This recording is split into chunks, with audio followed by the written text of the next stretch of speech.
السلام علیکم ناظرین، میں ہوں رضوان جعفر. آپ دیکھ رہے ہیں پروگرام امن برابری کے ساتھ. بھارتی وزیر اعظم نریندر مودی جس تباہی کی طرف بھارت کو لے جا رہا ہے، بھارت کی بربادی کے لیے یہی کافی ہے. لیکن اس کے ساتھ ساتھ وہ پورے خطے کے امن کو بھی آگ میں جھونکنے پر تلا ہوا ہے.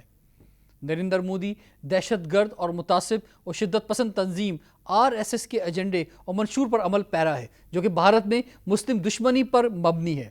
یہ تنظیم مسلمانوں، سکھوں اور عیسائیوں کی شدید مخالف ہے اور ہر قیمت پر بھارت میں ہندوتوا کو مکمل بڑھاؤ چڑھاؤ دینا چاہتی ہے. ناظرین، آپ نے پیکج دیکھا. مودی سرکار مقبوضہ کشمیر میں مسلمانوں کی اکثریت کو اقلیت میں تبدیل کرنا چاہتی ہے. جموں کشمیر ایک متنازع اور مقبوضہ علاقہ ہے. بھارت ان اقدامات کے ذریعے وہاں کے مسلمانوں سے استصواب رائے اور دیگر تمام بنیادی انسانی حقوق چھیننا چاہتا ہے. ناظرین، ہمارے ساتھ اسٹوڈیو میں موجود ہیں بریگیڈیئر طارق قادر لکھیار صاحب، معروف تجزیہ کار ہیں. ان سے ہم بات کرنا چاہیں گے. السلام علیکم. السلام علیکم جی. طارق صاحب کیسے ہیں آپ؟ ٹھیک ہیں جی، بہت شکریہ. یہ آپ دیکھ رہے ہیں کیا صورتحال چل رہی ہے اس وقت انڈیا میں. وہ بات تو ہماری کرتے تھے کہ جناب یہاں سے کچھ دہشت گردی ہو رہی ہے، لیکن سب سے بڑے وہ دہشت گرد وہ خود ہیں جو مسلسل جو ہے ہم دیکھ رہے ہیں کہ وہ کر رہے ہیں. گجرات میں بھی صورتحال آپ نے مودی کی دیکھی، اور اب جو ہے وہ جتنی اقلیتیں ہیں خاص طور پہ ان کے خلاف ایک محاذ بنا ہوا ہے. لوگ اب برداشت نہیں کر پا رہے انڈیا میں ان سب چیزوں کو، اب باہر نکل رہے ہیں. آپ کیا سمجھتے ہیں کہ چاہے وہ انڈیا کے اندر لوگ ہوں یا اوورسیز انڈینز ہوں مختلف ملکوں کے اندر، جیسا ہم نے لندن میں دیکھا پنجاب کے لوگ نکلے جو ہیں، تو کوئی خاص واقعہ ہوتا ہے یا اسی کا غصہ ہوتا ہے یا پیچھے اور بھی چیزیں ہیں؟ سب سے پہلی بات تو رضوان کہ سچ کبھی چھپتا نہیں ہے. انڈیا، ہندوستان اپنے آپ کو جتنا بھی لائم لائٹ میں لے کے آ کے کہتا رہا ہے شائننگ انڈیا وغیرہ وغیرہ، لیکن جو اس کا اپنا اندر کا جو حال ہے جس کو باہر سے وہ فساد کریٹ کر کے بتا رہا تھا، اوور دی ایئرس وہ دراڑیں جو ہیں وہ واضح ہوتی جا رہی ہیں. ان دراڑوں کو چھپانے کے لیے وہ پاکستان کو جتنا ملبہ پھینکتے رہے یا جتنے بھی وہ اکیوز کرتے رہے وہ الگ چیز ہے. لیکن اب ان کی اپنی سوسائٹی میں جس کو وہ کہتے ہیں نا کہ جی اٹس این امپلوئن، اندر جو ہے وہ ٹوٹنے کا، ایک شکست کا، ریخت کا ایک عمل شروع ہو رہا ہے. اور اس کی وجہ کہیں آپ یہ تو نہیں سمجھتے کہ ریاست کا فیلئر ہے؟ کیونکہ اب ریاست فیل ہوتی ہے اور لوگوں کو وہ جو ان کے بنیادی حقوق ہیں وہ نہیں ملتے، تو پھر وہ جو ہے وہ اس طرح کی صورتحال سامنے آتی ہے. بنیادی حقوق بالکل ایک بہت بڑا عنصر ہوتا ہے کسی بھی ریاست کے فیل اور پاس ہونے میں، لیکن بنیادی حقوق سے بھی ایک بڑی چیز ہوتی ہے کہ ریاست کا اپنا جو بنیاد ہے وہ کس سوچ پہ رکھا گیا ہے. اچھی چیز تھی کہ اس وقت انڈیا کے جب پارٹیشن ہو رہی تھی وہ کانگریس کا رجحان تھا اور وہ ہندو مسلم یونٹی کی بات کر رہے تھے، لیکن اصل جو سوچ تھی وہ اس سے کئی سال پہلے 1925 میں جب RSS کی بنیاد رکھی گئی تھی اور ان کی جو سوچ تھی وہ مسولینی کے ساتھ یا جوز کے ساتھ، ہٹلر کے ساتھ، اینٹی جوز سینٹیمنٹ کے ساتھ، تو اس وقت ان کی بھی یہ سوچ تھی کہ جی برٹشرز کے ساتھ، انگریز کے ساتھ لڑنا ہمارا مقصد نہیں ہے. ہمارا مقصد ہے ہندوتوا کو، ہندوازم کو کامیاب کرنا. لیکن کانگریس اس وقت کیونکہ پاور میں تھی اور لوگوں کے رجحان ادھر زیادہ تھا، تو RSS اس وقت ہلکی چلتی رہی ہے لیکن ختم نہیں ہوئی کبھی، اور وہ سوچ بڑھتی گئی. 1925 سے لے کے 1948 جب گاندھی جی کو قتل کیا گیا، وہ بھی RSS کے ہی بندوں نے کیا کہ جی آپ کیوں ہندو مسلم دوستی کی بات کرتے ہیں، آپ کیوں. تو سر یہ پچھلے یعنی کہ 10 سال سے بہت زیادہ جو انتہا پسندی بڑھی ہے. اور لیکن آپ یہ فرمائیں کہ ہم دیکھتے ہیں کہ مغرب کے اندر، امریکہ کے اندر ایک اسلامی انتہا پسندی کی بھی بات کی جاتی رہی، خاص طور پہ 9/11 کے بعد سے. تو کیا وہاں پر موجود ممالک کو یا انسانی حقوق کی تنظیموں کو یہ انتہا پسندی نظر نہیں آتی کہ یہ جو انتہا پسندی وہاں پر ہو رہی ہے؟ رضوان، یہ بڑا انفارچونیٹ پارٹ ہے کیونکہ میڈیا، آپ کو دیکھیں perception speaks louder than actions. تو سوچ جو ہے یا جو آپ کے بارے میں بتایا جائے تو آپ نے کیا سوٹ پہنا ہوا ہے یہ تو سب کو نظر آتا ہے، لیکن اس سوٹ کے پیچھے آپ کی کیا محنت ہے وہ نظر نہیں آتی. تو میڈیا جو آپ کے پرسیپشن کریٹ کرتا ہے وہ میڈیا ہمارے کنٹرول میں نہیں رہا. ہمیشہ وہ جوز کا جو ویسٹرن میڈیا ہے وہ جوز لابی کے اندر ہے، ایسٹرن میڈیا موسٹلی جو ہے وہ انڈین انفلوئنس کے اندر رہا ہے، اور ہمارا میڈیا جو ہے وہ ابھی تک انٹروورٹ سے ایکسٹروورٹ کی طرف جانے کی کوشش میں تو ضرور ہے، لیکن بہت افیکٹو ہونے کی ضرورت ہے۔ تو انڈین میڈیا اور ویسٹرن میڈیا دونوں نے یہ ایک پرسیپشن بنا دی کہ جو ٹیررزم جو ہے وہ اسلام کے ساتھ لنک کر دو، اور سب سے آسان ایک حل ہے کہ جی پنچنگ بیگ بنا دو اور جس کو بھی غصہ آئے اس پہ مکہ مارتے جائے۔ اصل میں اب اس کے جو روٹ کازز ہیں وہ آپ کو نظر آ رہے ہیں، جس طرح یورپ میں۔ لیکن سر کب تک چلے گا؟ بات یہ ہے کہ اب آپ دیکھیں کہ شہریت کے قانون کے حوالے سے جب بات ہوئی اور دنیا میں آواز اٹھی تھی تو اس وقت بھی جو ہے وہ دنیا اس پہ چلائی تھی کہ آپ اتنے سالوں سے رہنے والے لوگوں کو ان کا رائٹس نہیں دے رہے ہیں وہاں پر۔ اسی طرح سے اب جو پنجاب کے حوالے سے اور کسانوں کا جو ایشو اٹھا ہے اس میں کینیڈین وزیر اعظم کھل کے بات کر رہے ہیں، دنیا کے بہت سے جو اہم رہنما ہیں وہ اس پہ بات کر رہے ہیں کہ یہ کس طرح کے فیصلے جو انڈین حکومت کر رہی ہے۔ جی دیکھیں، یہ پھر وہی والی بات کہ میڈیا پہلے آپ اپنے یوز استعمال کر رہے تھے، اور اب وہی میڈیا آپ کو بائٹ کرنے بھی واپس آ رہا ہے کہ آپ کی کوئی چیز چھپی نہیں رہی ہے، اور ساری دنیا کو پتہ لگ رہا ہے کہ آپ انڈیا میں ایکچول اندر ہو کیا رہا ہے، چاہے وہ دلتس کے ساتھ ہو، کرسچنز کے ساتھ ہو، مسلمز کے ساتھ ہو، یا آپس میں ہو۔ مطلب وہ تو آپ تو مسلم اور کرسچن کی بات تو دور کی بات ہے، جو دلت ہے اس کو انہوں نے، جو کہ ان کے اپنی سوسائٹی کا حصہ تھا، اس کو انہوں نے شیڈیول کاسٹ کے اندر کر دیا ہے کہ اب وہ دلت جو ہے وہ اپنے چار جو ان کے برہمن سے لے کے چار جو ان کی کاسٹ ہے اس کے اندر اپنے آپ کو وہ شامل نہیں کر سکتے، ایک بہت بڑی تعداد ہے۔ تو اب اس وقت ٹھیک ہے، بالکل آپ نے صحیح فرمایا۔ اور ناظرین، ایک اور بہت ہی اہم رہنما ہمارے ساتھ ہوں گے، لیکن بریک کے بعد آپ سے بھی بتاتے ہیں۔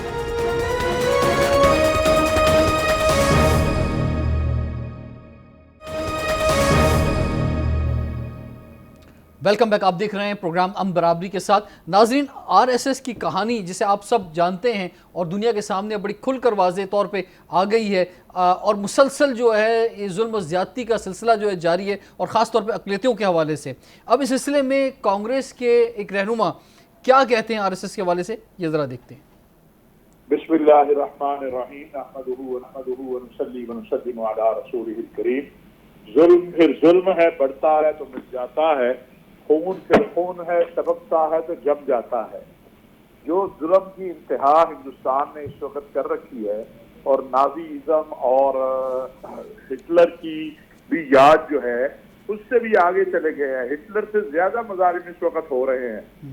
لیکن بدقسمتی ہے کہ دنیا اس طرف توجہ نہیں دے رہی، اور بہت کم توجہ اس طرف ہے، جیسا کہ ابھی ہم نے ہمارے وزیر خارجہ اور D G I S P R نے بھی ایک پریس کانفرنس میں بتایا کہ صرف ہندوستان کے اندر نہیں بلکہ باہر پوری دنیا کی دہشت گرد تنظیموں کو اس وقت جو ہے وہ ہندوستان سپورٹ کر رہا ہے، ملینز آف ڈالر جو ہے وہ لگا رہا ہے۔ تو جو آپ دیکھیے وہاں ہندوؤں کے ساتھ، جو چھوٹی ذات کے ہندو ہیں، دلت ہیں، ان کے ساتھ کیا ہو رہا ہے۔ وہاں 1700 کے قریب جو مسیحیوں کی عبادت گاہیں ہیں، ان کے جو لیڈر ہیں وہ نشانہ بن چکے ہیں، مسلمانوں کی عبادت گاہیں، مسجدیں نشانہ بن چکی ہیں، سکھوں کی کوئی چیز محفوظ نہیں ہے۔ اور آر ایس ایس کا ایجنڈا جو ہے وہ ایک واضح ہے کہ ہندوازم کو پھیلانا اور تشدد، وحشت اور دہشت کو پھیلانا، اور ہندوستان کے اندر جو دوسرے مذاہب کے لوگ ہیں ان کو جبر کی بنیاد پر ہندو بنانا۔ یہ سلسلہ جاری ہے، اور صرف یہ ہندوستان کے اندر نہیں جاری بلکہ جیسے میں نے آپ کو بتایا کہ اس وقت پوری دنیا کے اندر جو عالمی دہشت گرد تنظیمیں ہیں ان کی مالی امداد، ان کو منظم کرنا، ان کو ٹریننگ، یہ سب ہندوستان کر رہا ہے۔ افغانستان میں بھی بیٹھ کے کر رہا ہے، اور کچھ اور جگہوں پر بھی بیٹھ کے کر رہا ہے۔ اس میں مولانا صاحب جو آر ایس ایس کو تقویت مل رہی ہے مودی کی وجہ سے، اور مودی کی جو یہ کہوں گا کہ چھتری اس پر جو شامل ہے، اور پچھلے ہم خاص طور پہ 10 سال میں دیکھ رہے ہیں آر ایس ایس جو آگے بڑھی ہے اس انتہا پسندی کو پھیلانے میں، اس میں مودی کے کردار کو آپ کس طرح سے دیکھتے ہیں سر؟ دیکھیے، آر ایس ایس مودی ہے اور مودی آر ایس ایس ہے، یہ دو چیزیں نہیں ہیں۔ RSS جو ہے وہ مودی کی آئیڈیالوجی کو لے کے آگے چل رہی ہے اور مودی جو ہے وہ RSS کو لے کے آگے چل رہا ہے. بالکل, اور اس سلسلے میں مودی نے خود بھی کچھ کہا ہے, وہ ہم آپ کو سنوانا چاہیں گے کہ مودی صاحب جو ہیں وہ کیا فرما رہے ہیں RSS کے بارے میں. لیکن میں RSS سے جڑا رہا, بچپن سے میرا جو کچھ بھی کام ہوا, میری ڈسپلن آئی, محنت کرنے کا سوبھاؤ بنا, اس میں RSS کا سنسکار کا بہت بڑا رول ہے. جی, آپ نے سنا مولانا طاہر اشرفی صاحب, ان کا اقرار اور اظہار جو ہے آپ کے سامنے جو ہے پیش ہوا, اور آپ بھی یہی فرما رہے تھے. تو یہ جو انتہا پسندی ہے اور انتہا پسندی کا فروغ ہوا جبھی الیکشن کے اندر دوبارہ انتہا پسند لوگ جو ہیں وہ مودی کو لے کر آ گئے. میں نے ایک مرتبہ ایک ہندوستانی چینل پہ کہا تھا کہ آپ پاکستان کو کہتے ہیں یہ انتہا پسند ہے, یہ دہشت گرد ہے. جی, پاکستان میں کوئی قاتل, پاکستان کے اندر کوئی دہشت گرد وہ وزیر اعظم نہیں بن سکتا. اور ہندوستان میں یہ بات واضح ہو گئی کہ RSS کے نظریے کو لے کے گجرات کا قاتل, کشمیریوں کا قاتل, بے گناہ ہندوؤں کا قاتل, سکھوں کا قاتل, مسیحیوں کا قاتل, وہ اس وقت جو ہے وہاں کا وزیر اعظم ہے. یعنی آپ اس میں طاہر اشرفی صاحب اس کو اس طرح بھی کہہ سکتے ہیں, میں بھی یہ بات کئی بار پہلے کہہ چکا ہوں, آپ 2018 کے الیکشن میں بھی جو ونڈو دکھا رہے تھے حافظ سعید کی کہ جناب پیپلز پارٹی کو کتنے ووٹ مل رہے ہیں, نون لیگ کو کتنے مل رہے ہیں, PTI کو, اور حافظ سعید کو کتنے ووٹ مل رہے ہیں, یہ انڈین چینلز میں دکھایا جا رہا تھا اور وہ آخر تک زیرو رہا. یعنی جسے آپ پاکستان میں انتہا پسند کہتے ہیں اسے تو پاکستان میں کوئی سیٹ نہیں ملی, لیکن پاکستان جس کو انتہا پسند کہتا ہے اسے آپ نے وزیر اعظم بنا دیا. طاہر اشرفی صاحب, میں نے یہی عرض کی نا کہ میں نے گزارش کی ہے, میں نے ہندوستانی ذرائع ابلاغ کو یہ کہا کہ ہمارے ہاں حافظ سعید صاحب جو ہیں وہ وزیر اعظم نہیں بن سکتے کبھی بھی, لیکن تمہارے ہاں ایک ایسا اور حافظ سعید صاحب پہ ویسے الزامات نہیں ہیں جیسے مودی کے اوپر ہیں. حافظ سعید صاحب نے اس طرح لوگوں کا قتل عام نہیں کیا ہے, حافظ سعید صاحب نے بے گناہ لوگوں کو ٹرینوں میں نہیں جلایا ہے اور جس طرح مودی نے کیا ہے.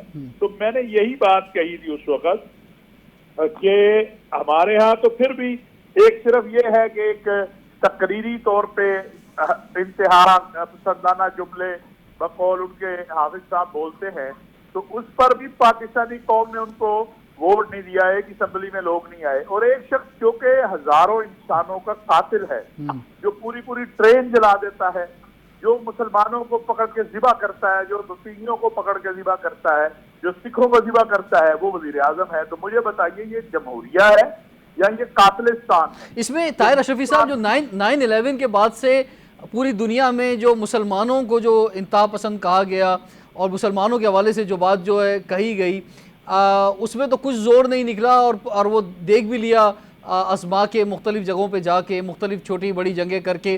لیکن جو انتہا پسندی ہندوستان کے اندر ہے, اصل کام تو آپ لوگوں کا یہ ہے ہونا چاہیے کہ اس انتہا پسندی کو پوری دنیا میں دکھائیں کہ بھئی یہ ہے اصل انتہا پسندی, کہ جس کے اندر جو ہے کسی کو کوئی بھی بنیادی حقوق نہیں مل رہا ہے. یہ وہ انتہا پسندی جس نے کشمیر کو دنیا کی سب سے بڑی جیل بنا دیا ہے.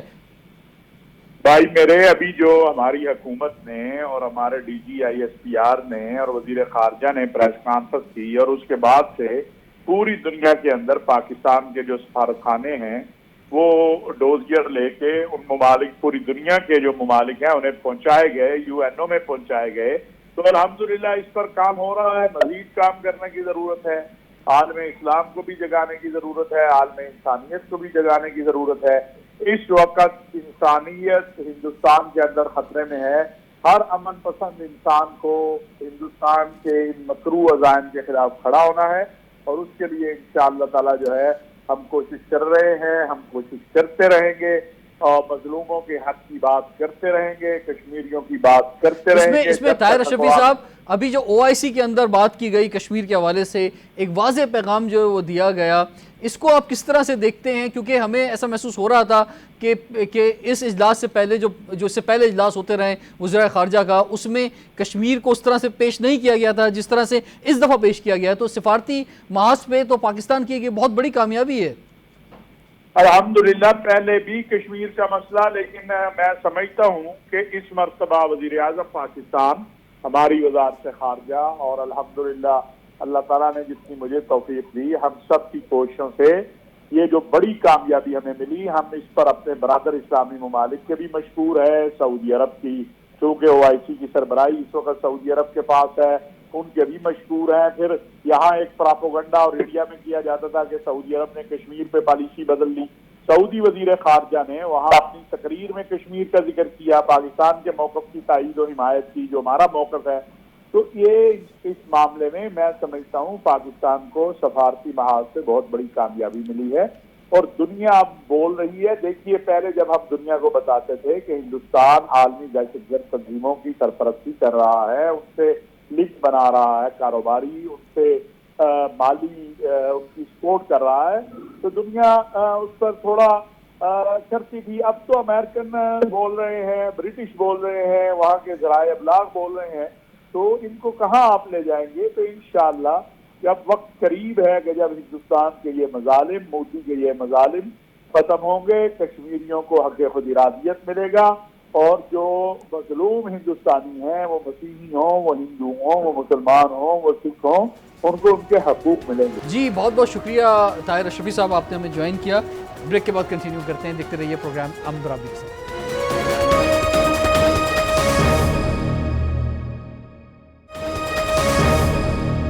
Welcome back. آپ دیکھ رہے ہیں پروگرام امن برابری کے ساتھ. RSS سے وابستہ افراد کا یہ دعویٰ ہے کہ RSS کو اس لیے بنایا گیا تھا کہ انڈیا کی آزادی کے لیے انگریزوں کے خلاف لڑا جائے، لیکن انگریزوں کے خلاف تو کچھ نہیں ہو سکا، بلکہ اس عسکری ملان جو ہے اس کی وجہ سے مسلمانوں اور دلتوں کے خلاف جو ہے جنگ کا سلسلہ جاری رہا. اور یہ شواہد جو ہیں سامنے ہمارے موجود ہیں اور ناقدین جو ہیں اس پر بڑے واضح طور پر جو ہے ثبوت پیش کرتے ہیں. اس سلسلے میں انڈیا میں خود کیا کہا جا رہا ہے، آئیے دیکھتے ہیں. جب آزادی کی جنگ ہوئی تھی تو مہاتما گاندھی، پنڈت جواہر لال نہرو، مولانا ابو کلام آزاد، سردار ولبھ بھائی پٹیل، بڑے بڑے نیتا تھے اس زمانے کے اندر. ان کو کسی کو RSS نے اور BJP نے ریکوگنائز نہیں کیا، مانیتا نہیں دی. اب جا کر کے ان کے نام کا درپیوگ کر کے لوگوں کو گمراہ دیش واسیوں کو گمراہ کرنے کا کام کر رکھا ہے.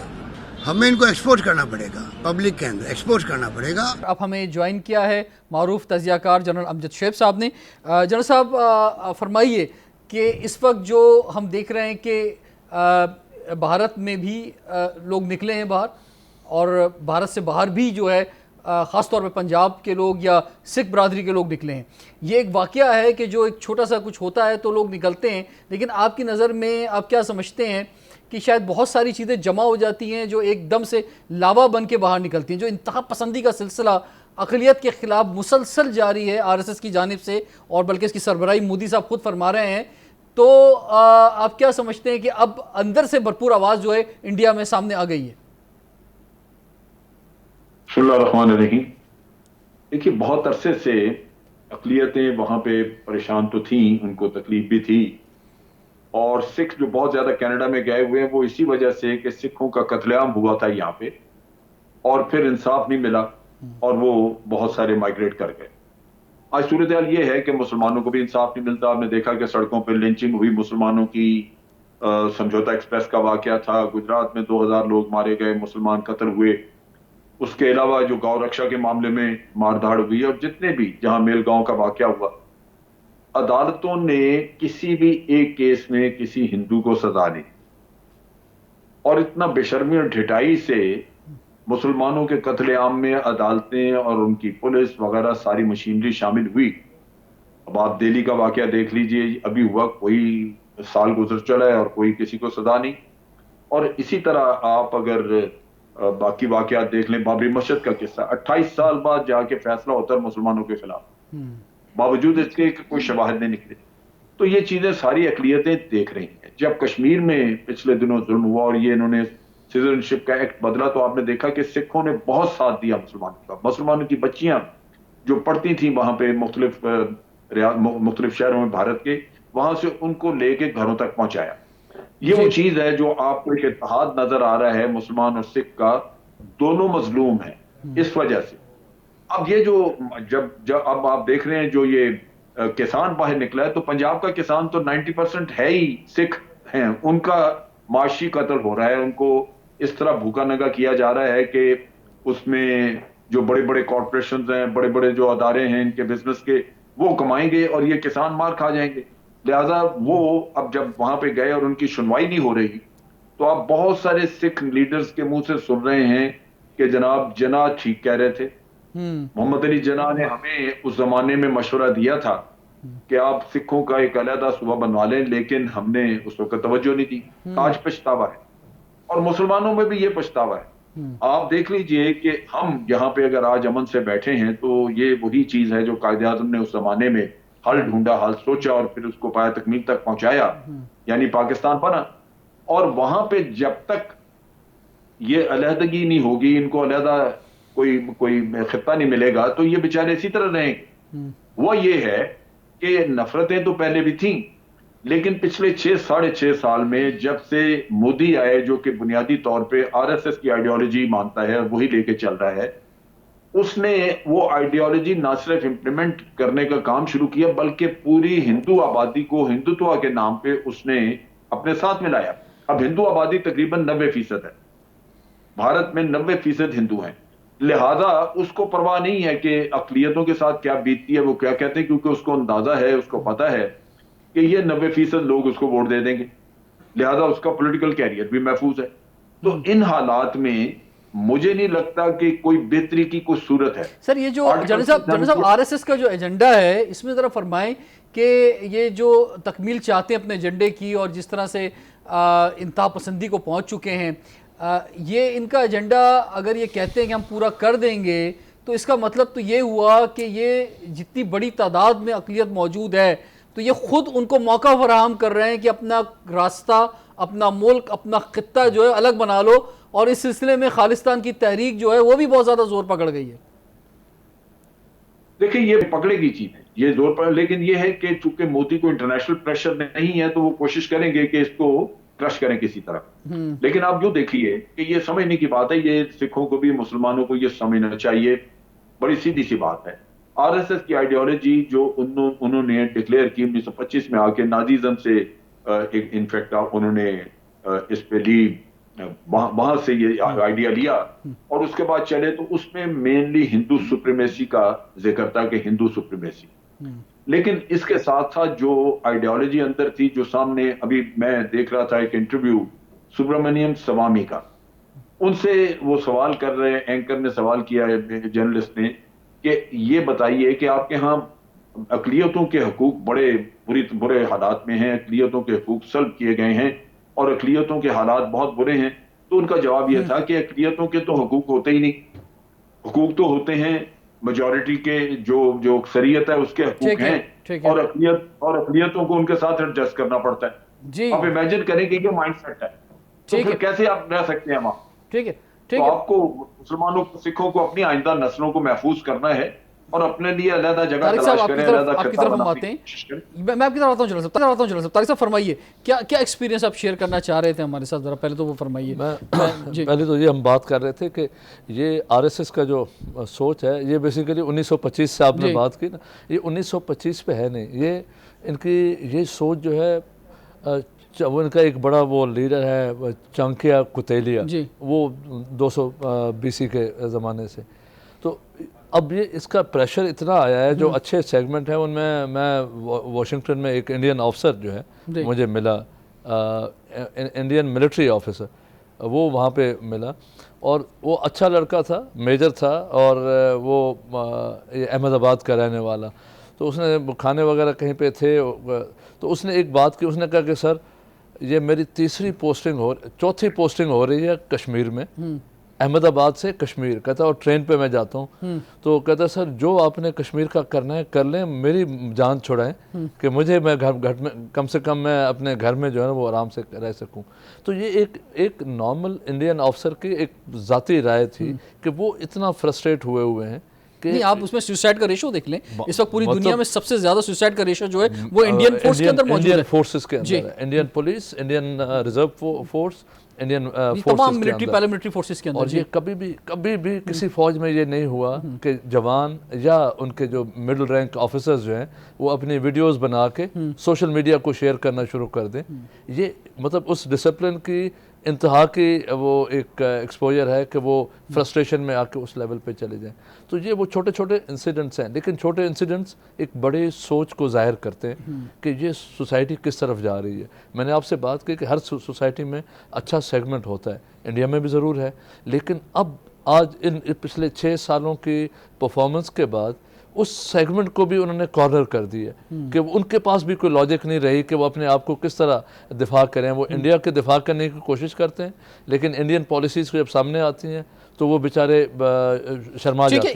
اس میں جنرل امجد شعیب صاحب, یہ جو یہ کہہ لیں کہ یہ جو حوصلہ ملا ہے اتنی انتہا پسندی بڑھانے کا بھارت کو, آپ کیا یہ سمجھتے ہیں کہ اس کے پیچھے جو دنیا کی مختلف قوتیں ہیں وہ بھی کسی حد تک قصوروار ہیں کہ وہ اپنی مارکیٹ دیکھتی رہیں, اکانومی کے ساتھ ریلیشن جو ہے اس معاملات کو دیکھتی رہیں, اور جو انسانی حقوق کی پامالی اور اقلیت کے ساتھ جو یہ کام ہو رہا تھا اور کشمیر میں جو کچھ ہو رہا تھا اس پر دنیا نے آنکھیں بند رکھیں تو معاملات یہاں تک پہنچ گئے ہیں؟